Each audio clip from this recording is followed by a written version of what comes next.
I laughed at my sister's tragedy and now I'm uninvited to the baby shower I'm planning for her. My sister is due after in early January and we're planning her baby shower for early December.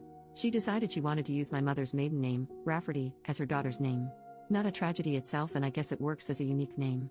But yesterday I texted my sister that I needed to get the custom items with my niece's name ordered ASAP so they arrive in time for the shower. My sister then let me know they're going with an alternative spelling of Rafferty. I texted back, an alternative spelling of our mother's maiden name? My sister wants to spell it Rayfarty. So I sent back a bunch of laughing emojis and she asked what's so funny? I tried to explain that no one will pronounce that as Rafferty and she'll probably get plenty of the same mispronunciations. She told me I was being ridiculous. I texted back, my poor niece, little Miss Farty Ray. I was uninvited to the shower and my mom told me today my sister doesn't want me as the godmother anymore. But, Ray Farty is really bad, isn't it? Someone needs to tell her, right? Update, 2 days later, so we had an intervention on Ray Farty. I know everyone said to send a link to the original post to my sister to show her that 103% of the global population would call her daughter Ray Farty and that would be the easiest thing to do, but some commenters said some pretty gnarly things about my sister that she doesn't need to read and feel worse about herself. But I wanted to address a few things that came up. First, for those saying I shouldn't bother paying for the baby shower anymore, I had no plans to not continue to pay and help out.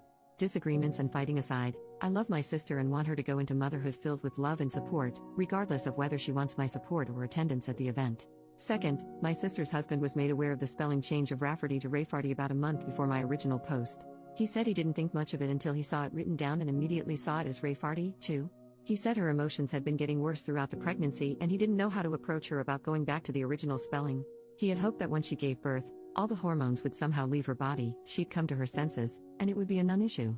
Third, a lot of you were lumping my mom in with my sister and said some pretty horrible things about her too. All my mom knew was from my sister calling her to complain that I laughed at her for slightly changing the spelling. My mom just assumed it was a minor change like Rafferty until I told her to grab a pen and paper and I'd spell it out for her. Once she saw it was Rayfarty, she was team save this child.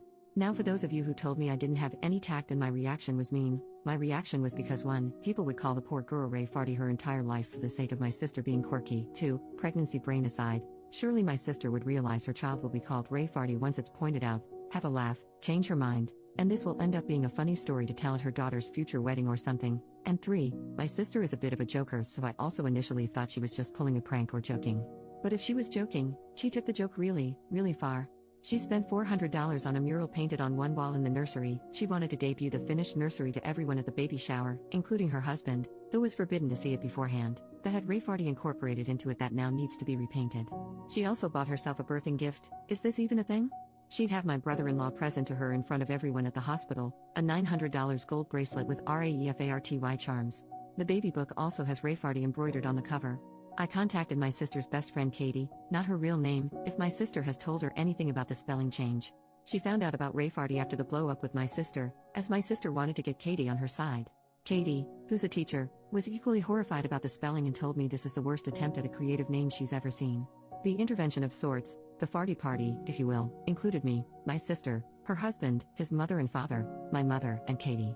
My sister refused to believe anyone could possibly see Rayfarty as Rayfarty and that we were just mad that she was taking creative license and that everyone does that nowadays. My sister said children are not that cruel to bully her daughter for her name, and Katie said plenty of kids are cruel enough and the others would join in so they're not singled out themselves.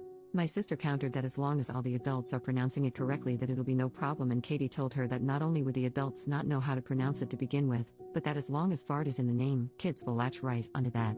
I was happy Katie was there because she shared interesting names her students have had over the past few years, so I knew her opinion on this would probably be the only one to sway her. My sister cried for about 10 minutes and finally agreed to entirely change the name because even Rafferty was tainted because we had all ruined it for her. We told her to take her time to consider a new name. She told us she still wanted to honor my mother and she suggested she'd combine my mother's first name with her mother-in-law's name, and created a name on the spot that included a crass term for a lesbian. When my mother pointed that out, she started crying again and accused us of not letting her be a mom, and her husband suggested we leave it for now and we should all go and give her space.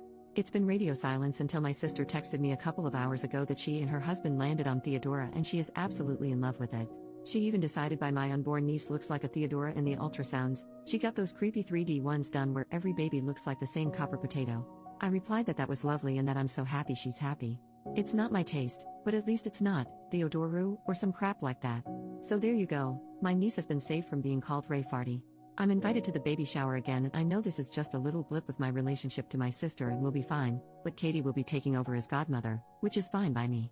I can always be godmother to their next child, who will probably be named something like Taramshu. Thank you all for seeing the same thing I did and letting me know stopping Rayfarty from coming into existence was the right thing to do. New update, 1.5 months later, Rayfarty has made it to the party. I don't know if you remember my post from a few weeks back about my sister wanting to name my niece Rayfarty, pronounced Rafferty, not at all like Rayfarty. My niece has been born 2 weeks earlier than expected, but she is healthy and home now. When my sister first held her, she said, "She's so adorable," and got an idea. She wanted to change from Theodora to Theodorable. Thankfully, my brother-in-law put his foot down. He did give her carte blanche on the middle name. When it was supposed to be Rafferty, they went with Rose to counterbalance Rafferty being different. Now that Theodora was the normal name, and because my sister just cannot not be extra, she chose Jazinville. Theodora Jazinville. A Rayfarty rose by any other name would smell as sweet. We are not from Florida. My brother-in-law is not from Florida. I don't think my sister's ever been to Florida, much less to Jacksonville. I asked her how she came up with it and she said she always liked geographical names, which is news to me because I specifically remember a conversation about names months ago, and she said she hated when parents name their kids place names like Camden or Brooklyn because they're trying way too hard. But you do you, Rayfarty's mom. Also, our city has a pretty sizable Polish-American population and people will certainly try to pronounce it like it's a Polish last name, but at least the craziness is confined to the middle name. And there's no gas or slurs involved. Relief comment, does your sister understand the legacy she has created? OP, a few people know about the post, but I don't think she does. Or is too embarrassed to admit she knows. But she's not really on social media much except for water talk vids. Water talk is people sharing recipes for like flavored water. But sometimes no water is involved or is a monstrosity posing as water. Curtis Connor did a video on it if you want to find out more. But regardless, it's certainly a more niche community.